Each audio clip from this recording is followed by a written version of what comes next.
4월 22일 수요일 수요 예배를 시작하도록 하겠습니다. 우리 먼저 찬송가 251장 함께 찬송 드리겠습니다.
오늘 본문은 마가복음 26장 32절, 4장 26절에서 32절입니다. 마가복음 본문 4장 26절에서 32절 말씀 함께 읽겠습니다. 또 이르시되 하나님의 나라는 사람이 씨를 땅에 뿌림과 같으니 그가 밤낮 자고 깨고 하는 중에 씨가 나서 자라되 어떻게 그리 되는지를 알지 못하느니라. 땅이 스스로 열매를 맺되 처음에는 싹이요 다음에는 이삭이요 그 다음에는 이삭의 충실한 곡식이라. 열매가 익으면 곧 낯을 대나니 이는 추수 때가 이르렀음이라. 또 이르시되 우리가 하나님의 나라를 어떻게 비교하며 또 무슨 비유로 나타낼까? 겨자씨 한 알과 같으니 땅에 심길 때에는 땅 위의 모든 씨보다 작은 것이로되 심긴 후에는 자라서 모든 풀보다 커지며 큰 가지를 내나니 공중의 새들이 그 그늘에 깃들일 만큼 되느니라.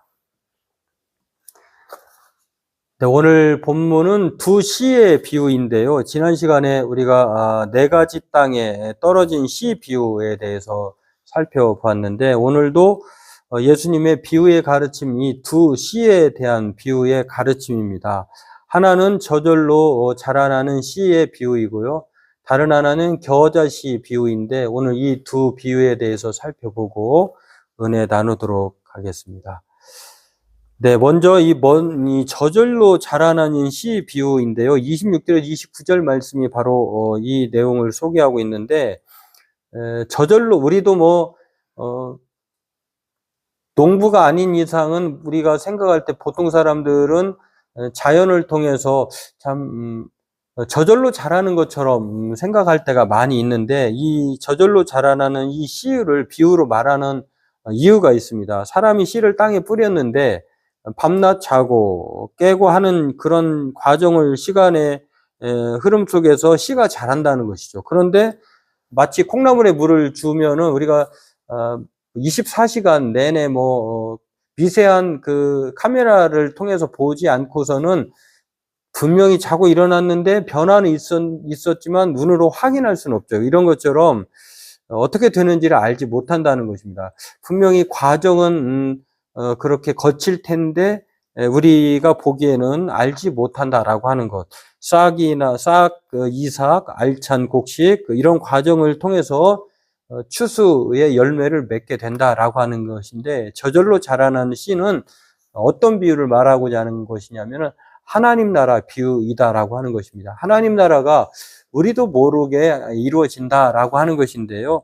이 비유의 핵심은 하나님 나라에 대한 교훈이면서 씨가 저절로 자란다라고 하는 것은 바로 예수님으로부터 시작된 하나님 나라가 예수님이 오심으로 이제 하나님 나라가 임한 것이잖아요.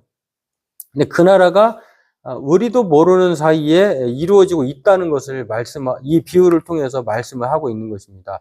마치 눈에 보이는 것 같지 않아도 그러나 이 변화의 과정은 분명하고 그 과정을 통해서 결과적으로는 하나님 나라가 이루어진다라고 하는 것.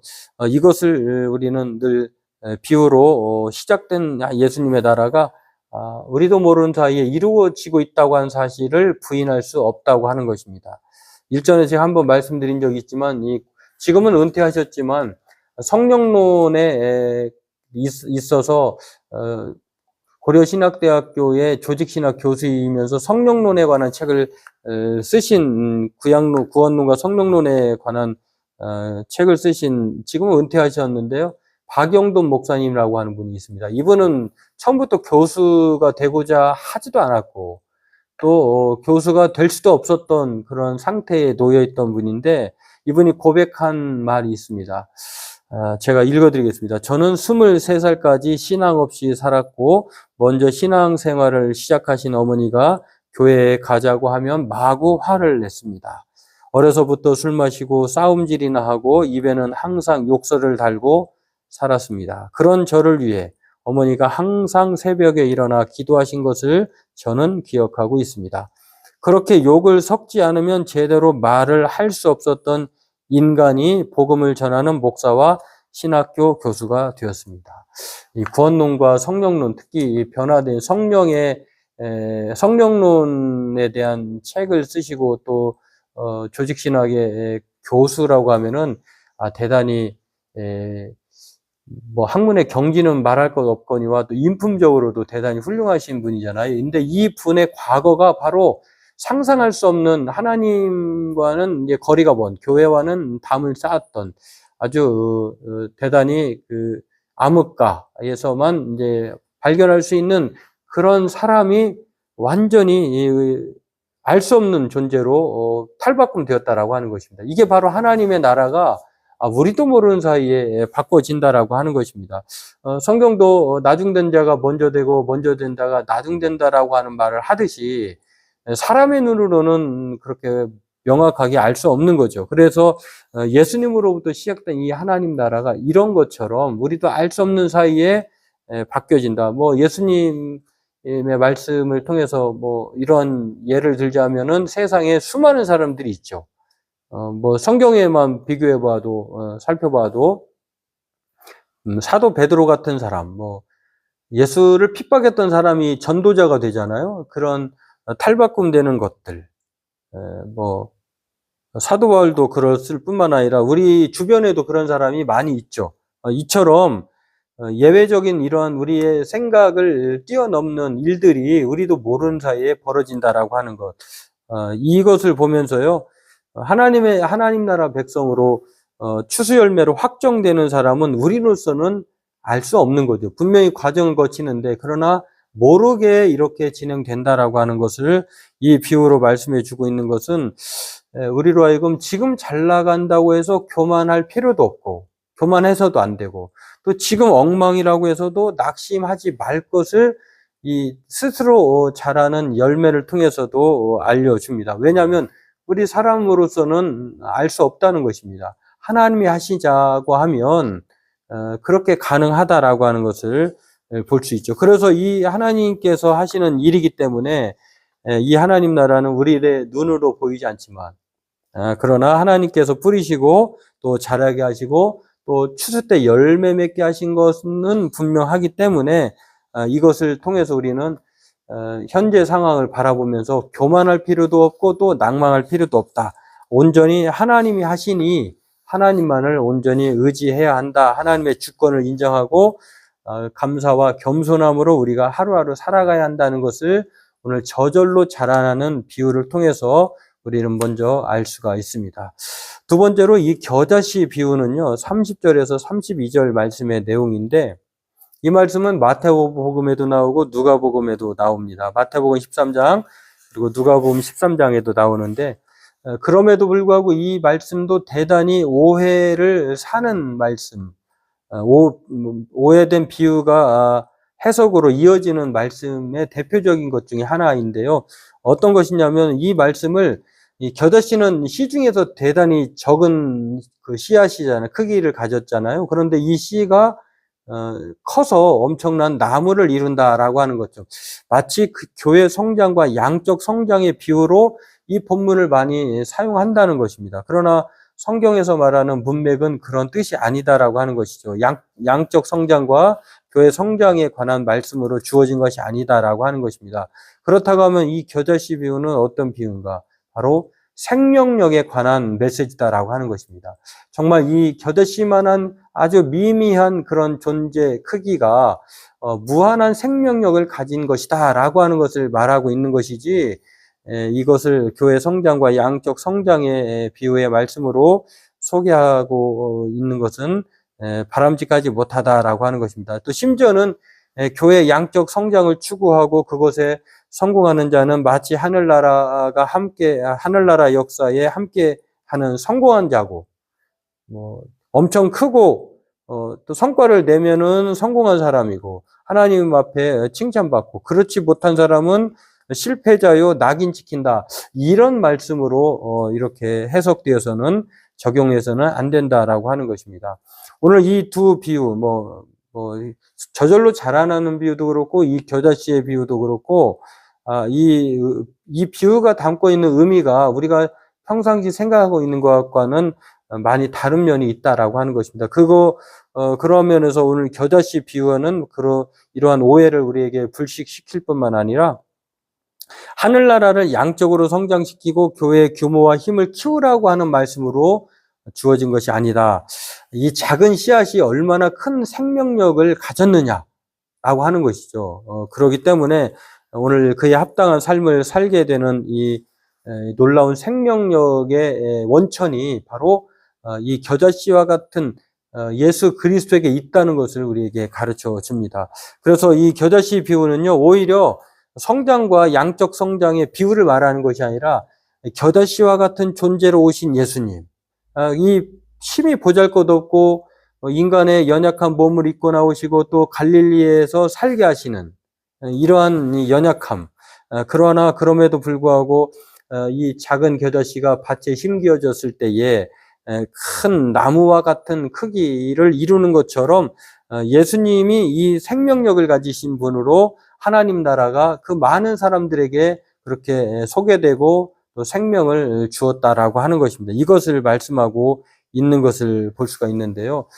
마치 예수님이 이 겨자씨와 같은 존재라고 얘기 안 한다고 하면은 예수님은 충분히 그럴 가능성이 있으신 분이죠. 예수님께서 예를 들어서 군대 귀신 들린 자들에게도 명에서 뭐 이렇게 몰사시키지 않고 뭐 또 한 번에 없앨 수도 있고 또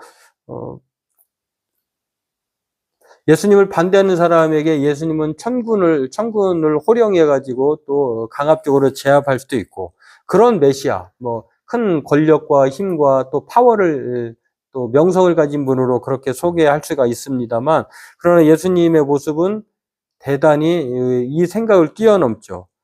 그런 기대와는 전혀 다른 가난한 자, 병약한 자, 세리, 죄인, 이방인들과 함께 계시면서 그들을 치유하시고 그들을 돌이켜서 또 의로운 착한 열매를 맺게 하시는 아주 예수님의 시작은 대단히 이 겨자씨와 같은 존재로 그렇게 행하셨다라고 하는 것입니다.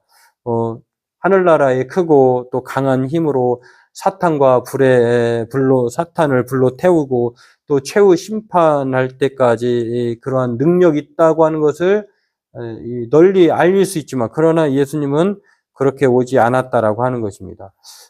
그래서 오늘 예수님이 말씀하신 이 겨자씨 비유는요, 가장 작은 씨와 같은 예수님이 작고 연약한 자였지만, 그러나 그 예수님이 씨가 자라서 많은 생명을 새들이 놀러 올 정도로 또 쉼의 터전을 제공하는 것처럼 예수님을 시작이 그렇게 미약했지만, 그러나 예수님을 통해서 누구든지 주의 이름을 부르는 자는 구원을 얻는다고 하는 생명력을 오늘 본문은 우리에게 가르쳐 줍니다. 크고 또 화려한 것이 생명력이 있는 것이 아니라 오늘 겨자씨와 같은 연약한 존재로 오신 그 예수님에게만 부활이요 생명이다라고 하는 것입니다. 그래서 예수와 하나님 나라가 보잘것없이 임했지만 결국 생명을 구원하며 살리는 큰 힘을 가지고 있음을 오늘 본문은 이 겨자씨 비유를 통해서 말씀을 합니다. 사람들은 십자가의 도가 미련한 것이라고 말을 하죠. 그러나 구원을 얻는 우리에게는 하나님의 능력이죠. 이것도 우리의 생각을 뛰어넘는 지극히 혐오스러운 존재가 그러나 하나님의 능력이 되는 사건. 고린도전서 1장 18절에 말씀하고요. 고린도전서 1장 22절에도 그렇게 말을 하죠. 유대인은 표적을 구하고 헬라인은 지혜를 찾으나 우리는 십자가에 못 박히신 그리스도를 전하니 유대인에게는 거리끼는 것이요 이방인에게는 미련한 것이로되 오직 부르심을 받은 자들에게는 유대인이나 헬라인이나 그리스도는 하나님의 능력이요 하나님의 지혜니라, 이렇게 말씀을 합니다.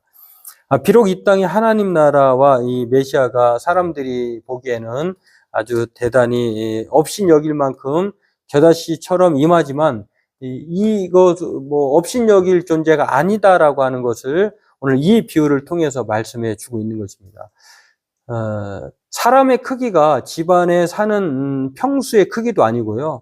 사람의 권력이 자기가 타는 차의 차종과도 같지 않다라고 하는 것입니다.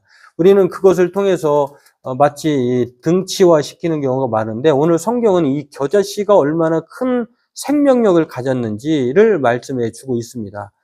그래서 오늘 저와 여러분들도 이것을 통해서 이 겨자씨가 나무가 되어 새들이 깃들어 살듯이 많은 사람들이 예수님께 돌이켜 생명을 얻고 그에 합당하게 착한 열매를 맺고 새로운 삶을 살게 하신다라고 하는 사실을 이 겨자씨 비유가 말하는 것인 것처럼 오늘 저와 여러분들에게도 이 겨자씨와 같은 존재로 오셨지만 예수님을 믿으면 예수님과 더불어서 우리는 깃들여서 살 수 있는 생명의 구원을 얻는 존재로 탈바꿈 된다라고 하는 것입니다. 바라기는 오늘 이 두 가지 비유의 말씀을 통해서요, 우리는 먼저 하나님의 주권인 것을 인정할 뿐만 아니라 하나님의 능력에 대해서 우리는 다시 한번 알아야 할 줄로 압니다. 하나님의 주권은 스스로 잘하게 하시는 것처럼 오늘 우리가 겉으로 보기에는 허망하고 또는 대단하게 보이지만 그러나 그것이 전부가 아니라 오직 하나님의 주권이 하나님의 백성으로 만들 뿐만 아니라 바로 겨자씨와 같은 연약함이라도 그러나 예수 안에 생명이 있음을 보면 우리가 예수 믿는 것이 얼마나 큰 능력이고 또 생명의 삶인지를 다시 한번 깨닫게 됩니다. 바라기는 저와 여러분들도 우리의 구원 또 하나님 나라의 백성됨이 이 전적인 하나님의 주권이고 또 그렇기 때문에 우리의 감정이나 우리의 열심과 우리의 의지가 아니라 오로지 우리의 구원은 하나님의 주권적인 권세에 있기 때문에 흔들리지 않는다고 하는 이 구원을 다시 한번 생각해 볼 수 있고요. 저절로 자라는 씨가 말하는 것처럼 하나님만이 우리를 자라게 하신다라고 하는 것들을 생각하면서 너무 교만해서도 안 되고 낙심하지도 말 것은 바로 하나님이 자라게 하심을 믿고 온전히 우리가 새 생명을 위해서 우리의 구원의 여정을 위해서 날마다 믿음으로 하나님께 온전히 맡기고 기도해야 될 줄로 압니다. 그러므로 우리 또한 이러한 사실을 기억하고 누군가에게 생명의 터전이 되어줄 뿐만 아니라 또 우리 또한 생명의 터전된 삶을 위해서 하루하루 하나님의 주권 앞에 겸손히 순종하고 또 늘 믿음 안에서 주님과 동행하면서 걸어가야 될 줄로 믿습니다. 기도하겠습니다. 하나님, 오늘 마가복음에서 말하는 이 하나님의 주권적인 사역을 다시 한번 두 시의 비유를 통해서 알고 깨닫게 됩니다. 하나님의 구원이 오직 우리의 인간의 의지와 노력과 헌신의 결과가 아니라 하나님의 주권에 있다고 하는 사실. 그러하기 때문에 우리가 교만해서도 안 되고 또한 날마다 낙심할 필요가 없다고 하는 사실을 기억하면서 온전히 하나님께 모든 주권이 있음을 고백하면서 늘 그 주권 아래 겸손히 하루하루 믿음의 여정을 살아가는 우리가 되기를 원합니다. 또한 아버지 하나님, 이 지극히 작은 겨자씨가 큰 생명의 원천인 것처럼 오늘 예수 안에 길이요 진리요 생명일 뿐만 아니라 우리 또한 예수 믿는 사람으로서 누군가에게 다른 사람에게 생명의 터전이 될 만큼 그러한 능력과 은혜로 살아가게 도와주시옵시고 또한 그 생명의 원천을 잃어버리지 않도록 날마다 겨자씨의 사명을 감당해 나가는 우리로 살게 하여 주옵소서. 감사하며 예수님의 이름으로 기도하옵나이다. 아멘. 네, 남은 3일 동안도 주 안에서 건강하시고 평안하시기를 바라겠고요. 날마다 우리가 전심전력하여서 성숙함을 이루는 우리 군포 자유교회 성도님들 되시길 바라겠습니다. 우리 찬송가 304장 부르고 주님이 가르쳐 주신 기도하심으로 수요 예배를 마치도록 하겠습니다. 찬송가 304장 함께 찬송하겠습니다.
하늘에 계신 우리 아버지, 아버지의 이름을 거룩하게 하시며 아버지의 나라가 오게 하시며 아버지의 뜻이 하늘에서와 같이 땅에서도 이루어지게 하소서. 오늘 우리에게 일용할 양식을 주시고 우리가 우리에게 잘못한 사람을 용서해 준 것 같이 우리 죄를 용서하여 주시고 우리를 시험에 빠지지 않게 하시고 악에서 구하소서. 나라와 권능과 영광이 영원히 아버지의 것입니다. 아멘.